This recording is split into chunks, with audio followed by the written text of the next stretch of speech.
Iácovos me chamou de manhã cedo e disse que falaria comigo sobre como ele havia se tornado parte do círculo interno de Dáscalos, de quem era um dos discípulos mais próximos e estava sendo preparado pelo mestre para sucedê-lo. Eu havia repetidamente expressado meu desejo de me encontrar com ele e conversar sobre sua vida, mas era difícil achá-lo. 3 semanas se passaram desde a última vez que eu o havia visto. Eu fiquei muito feliz dele me procurar. Apesar de jovem, ele parecia ter um conhecimento excepcional dos ensinamentos de Dáscalos. O mais importante é que ele era um dos queridos discípulos de Dáscalos, e eu presumi que, por meio do jovem seguidor, teria acesso ainda mais fácil ao mestre. Com o tempo, minhas duas ideias se provaram certas. Dáscalos mencionou para mim que, em 1974, durante a invasão da ilha pela Turquia, Iácovos foi feito prisioneiro pelos turcos e ficado nessa condição por 5 meses.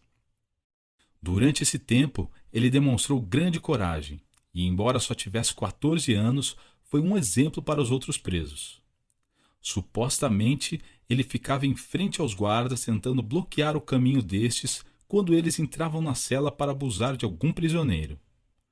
Como resultado de suas atitudes, Iácovos foi espancado brutalmente. Ele teria dito a um dos guardas que o espancava: "Você está batendo em si mesmo, mas ainda não sabe disso." Dáscalos disse que um dos ajudantes invisíveis que ajudou Iácovos durante aquela provação foi o irmão Ismael, um mestre sufi que em sua última existência encarnado viveu como um turco. Em um café da cidade, Iácovos me falou de seu relacionamento com Dáscalos, que começou quando este curou seu pai de um tumor maligno no pescoço. Desse dia em diante, Iácovos tornou-se um dos discípulos mais próximos de Dáscalos. Seus poderes psiconoéticos começaram a se desenvolver antes dele ser mandado para a Turquia. Lá, ele manteve contato com Dáscalos por meio da clarividência e da exomatose, e informou os outros presos dos eventos no Chipre, que, segundo Iácovos, ele pôde verificar posteriormente.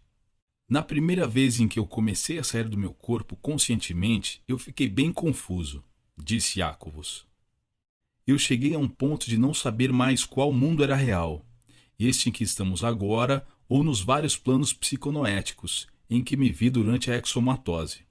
Depois eu soube que tanto este mundo quanto todos os planos psiconoéticos são ilusões em análise final, e que a realidade está além de todos os mundos. A dúvida de Iácovos me lembrou do conto chinês clássico em que Lao Tzu acordou muito confuso em uma certa manhã. Ele sonhou que era uma borboleta, mas não tinha certeza se tinha sonhado que era uma borboleta ou que era uma borboleta que sonhava ser Lao Tzu. Eu me perguntei se Iácovos e Lao Tzu tiveram uma experiência similar. E Iácovos continuou a me contar que, quando mandado para a Turquia, no barco, lembranças de experiências semelhantes de vidas passadas entraram em sua mente. Enquanto os outros prisioneiros choravam e gritavam, eu senti de repente o Logos entrando em mim, na forma de uma luz branca, e senti paz. "Você alguma vez encontrou de novo o Logos?" eu perguntei.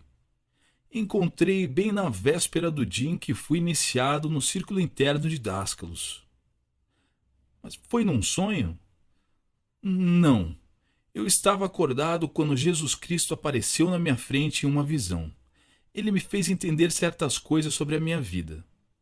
"E o que ele revelou para você?" eu perguntei. Iácovos hesitou. "Ele ficou na minha frente e me mostrou as cicatrizes nas mãos da crucificação." Iácovos disse com a voz baixa e triste. "Qual era a mensagem?" eu persisti. "Que eu também vou ter que carregar uma cruz na minha vida." Iácovos respondeu suavemente. Eu percebi que ele não queria mais discutir aquele assunto e mudei o rumo da conversa. Nós concordamos em nos encontrar em Estróvolos no dia seguinte, aonde Dáscalos iria dar uma aula. Cheguei à casa de Dáscalos muito mais cedo do que o horário marcado. Antes de todo o encontro formal com seus alunos, Dáscalos costumava se encontrar com pessoas próximas para um bate-papo casual sobre uma variedade de assuntos, de política local às várias técnicas para viajar fora do corpo. Quando cheguei à casa dele, Dáscalos estava almoçando com Iácovos e Costas, que também era bastante próximo a ele, um engenheiro de 40 anos de idade. Eu os peguei no meio de uma discussão sobre os gregos antigos. Eu recusei educadamente o convite deles para participar da refeição, mas embarquei alegremente no debate. Dascalos refletia sobre o zelo excessivo dos místicos antigos em guardar os segredos. Eles deviam ter tentado educar o povo, particularmente os filósofos, do que manter o conhecimento para si de modo egoísta. Mas e Platão, Dascalos? Eu perguntei. Até onde eu sei, ele estava envolvido com os mistérios de Eleusis. Muito do que você ensina sobre o mundo noético superior me lembra do mundo de ideias de Platão.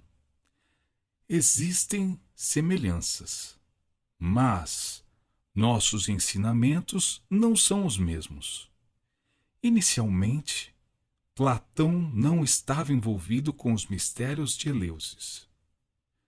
É o que dizem algumas autoridades, eu pontuei. Eles estão enganados. Platão foi para o Egito para se iniciar nos mistérios egípcios. Por isso, o nome dele era Platão. Não entendi, eu disse. Eu havia aprendido na escola que Platão tinha aquele nome porque tinha um tórax largo.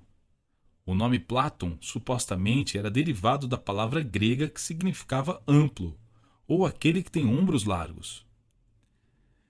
Isso é uma bobagem histórica.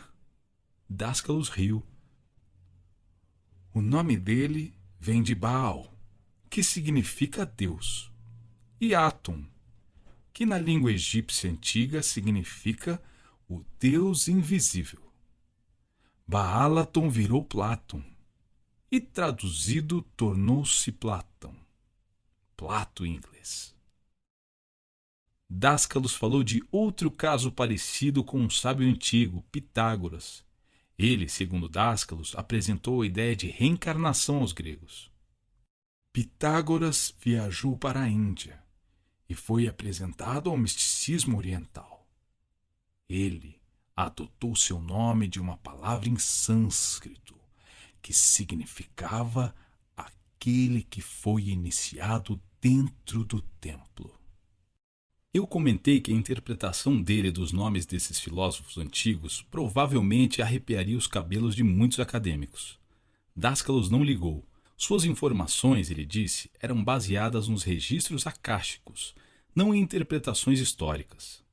Ele explicou que registros acásticos é um outro termo para memória universal. O que quer que exista, tem existido ou vai existir, está impresso nesse supercomputador pan-universal. Portanto, é possível concentrar-se em um único átomo para adquirir informação sobre alguma coisa ou algum evento que tenha ocorrido num passado distante. Isso é feito entrando nos registros acásticos, da mesma forma que um acadêmico entra em uma biblioteca para investigar um assunto específico. Mas assim como um acadêmico, o místico deve ter conhecimento prévio do tema que está procurando.